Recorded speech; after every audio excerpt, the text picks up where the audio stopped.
ou bonsoir selon l'heure à laquelle tu vas recevoir cette vidéo. Alors je te réponds. La question du jour c'est comment faire pour continuer d'évoluer dans l'église alors que certaines personnes m'ont blessé, frustré, j'ai été affecté par certaines paroles ou par certains comportements. Je vais te répondre avec ce que moi-même j'ai compris, la leçon que j'ai reçue. Un jour, le Seigneur m'a expliqué que l'Église est un hôpital.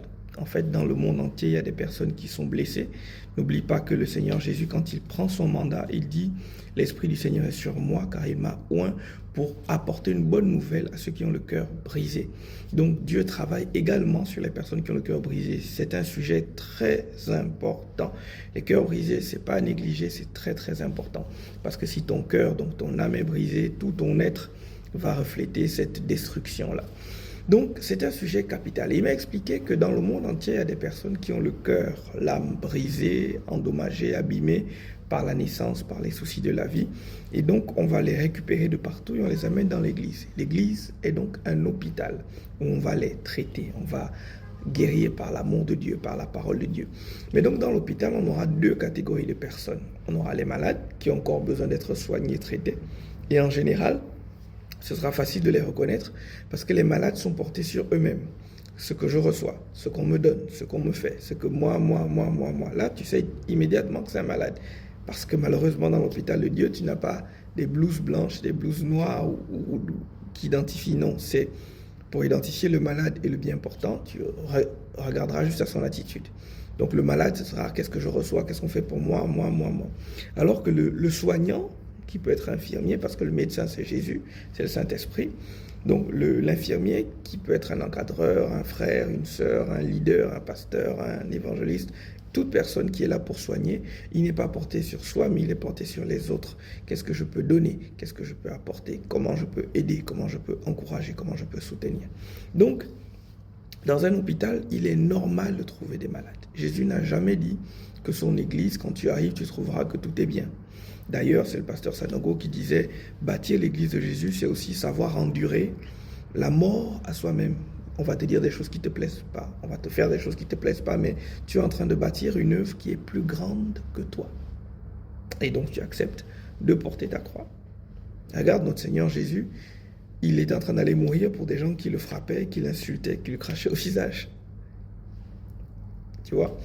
Dans Matthieu 22, 37, le Seigneur dit « Tu aimeras ton Dieu de tout ton cœur, de toute ton âme, de toute ta force, de toute ta pensée. » Et le deuxième commandement qui lui est semblable, c'est-à-dire qu'il n'y a pas l'un qui est plus grand que l'autre.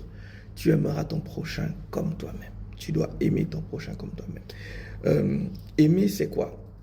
Le terme utilisé ici en grec, c'est agapao. C'est cet amour inconditionnel, comme l'amour qu'un parent témoigne à son enfant. L'enfant n'a rien fait pour toi, pourtant tu l'aimes. Pourtant tu es prêt à mourir pour cet enfant. Tu es prêt à sauter d'une montagne pour cet enfant. C'est ça, tu aimes ton prochain comme toi-même. Tu l'aimes.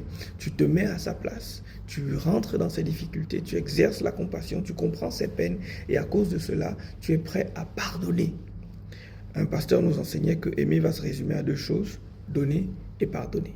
Donner et pardonner. Aider quelqu'un à grandir, à s'améliorer, ne pas systématiquement témoigner le rejet, mais pouvoir supporter les autres.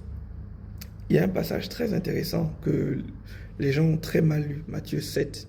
On connaît Matthieu 7, 7, demandez, on vous donnera. Mais c'est pas tout. Il y a aussi chercher, vous trouverez.